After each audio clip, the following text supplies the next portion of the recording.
Middle East War of June of 1967 caused major changes to the maps, the people, and the governments in the Middle East. The early morning of June 5th exploded with the surprise attack of the Israeli Air Force on the Egyptian airplanes on the ground.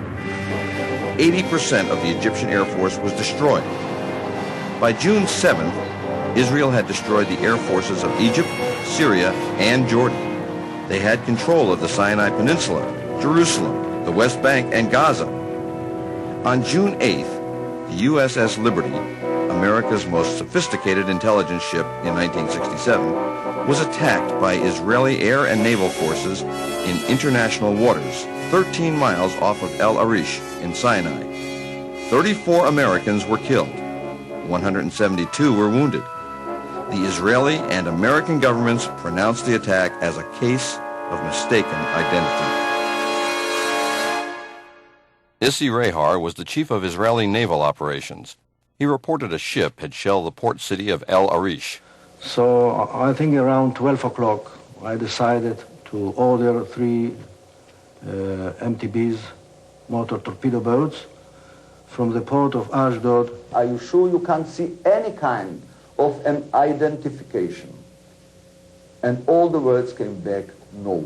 If you will be sure that it is a military ship, you can hit it. The first Mirage pilot radioed, "Oil is spilling out into the water." Another added, "Great, wonderful, she's burning, she's burning." And El Arish commander reported, "He's hit her a lot, there's an oil slick in the water."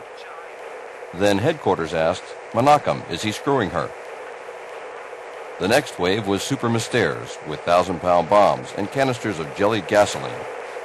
Someone in Southern Command called, "He's going down low with napalm all the time." The flight leader noted, "It would be a blessing if we could have iron bombs. Otherwise, our Navy's going to get here and do the sinking." A pilot interrupted, "Pay attention. The ship's markings are Charlie, Tango, Romeo 5. There's no flag on her." And headquarters ordered, "Leave her." The time now is 14:12, and he says, "I see CTR-5." And the minute we hear that, the Air Force stops all operations and says, "All our aircraft, all our attack aircraft, please stop." I must say that at that point in time, in my mind, it was an American ship. But that opinion was not shared by the commander of the torpedo boat squadron. He believed it to be a small Egyptian freighter, the El Qasir. We told him there are some doubts about identification. These doubts, incredibly, did not reach the commanding officer who ordered the torpedoes launched. That the order did not reach the commanding officer on the bridge where you launched the torpedoes. At about a range of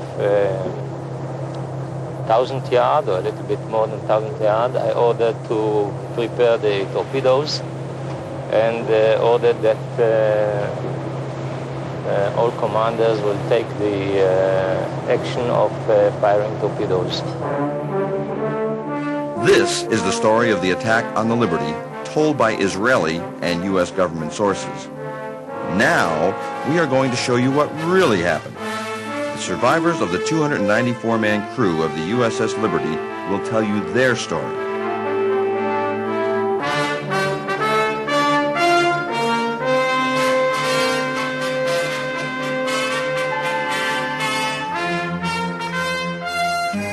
I'm Tito Howard, the producer of The Loss of Liberty. The host for this program about the attack on the USS Liberty will be Dr. Richard Kiefer, one of the many heroes that day. Dr. Kiefer was the only doctor aboard Liberty. He had a gunshot wound, he had a burn, he had a broken right kneecap, and he had 11 pieces of shrapnel in his abdomen, which he kept together with a life jacket. That man stood on those legs for 28 consecutive hours, saving American lives and limbs. This film should shock decent Americans. Above all, men and women who've served in America's armed forces. It will shock particularly as it was an attack not by terrorists implacably opposed to the United States, as is the case of the USS Cole.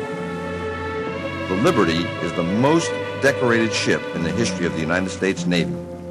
840 medals, including the Medal of Honor for her skipper, the Presidential Unit Citation for her crew, 2 Navy Crosses, 11 Silver Stars, and 204 Purple Hearts. The day before, I was topside when Israeli planes came by, and very close where we could wave to the pilots, and they were that close where we could wave back. It was a very clear day. It was a warm day. Sunshine was shining brightly out. Nice breeze blowing, and I distinctly remember hearing the flag flapping in the wind. There was approximately 13 sorties of our ship from 6 o'clock till 12 o'clock in the afternoon. We had a general quarters drill that lasted 45 minutes or so. Our captain, like me being an engineer, really believed in watertight integrity and making sure our people were equipped and knew how to fight fires and repair damage. I was coming to go back to the TRESCOM area. I stepped out on deck. That plane came by and looked right in the cockpit. If you waved, I waved. That's how close they were, and they knew who we were. Well, all the recon flights that they had that morning, looking at our ship for approximately 6 to 7 hours, they had a good idea of what they were doing, and they hit us hard and fast with everything they had. Commander William McGonigal, the ship's captain, although he had been badly wounded, most of his bridge crew had been killed. He stayed on the bridge throughout the attack and the long night that followed. Admired and respected by his crew, he received the Congressional Medal of Honor for gallantry. When the plane struck, it was without provocation and certainly unexpected. And they seemed to descend on us from all directions at the same time. Those rockets and machine guns tore the ship. It killed men on deck. And we were defenseless. I heard this big bang, and there was bullet holes all behind in the cushions of the couch that I just left. And by the time I got to the door of the wardroom, the skipper was on the PA system that we were under attack by unknown forces, man your battle stations. Then the regular general quarters sound alarm went off, and right across the hatch from the wardroom is where I would go through down 2 decks to my station. When I went through there was one rocket that came through and helped me to get down 2 floors in a dad-burn hurry. When I got up off my knees down there, well, we were well under attack. And the skipper again was on the phone system telling auxiliary radio to get word out to anyone that they could that we were under attack by unknown forces and we were in need of help. My reporter station was Radio Central. It was my responsibility to keep up, ship-to-ship or ship-to-shore communications.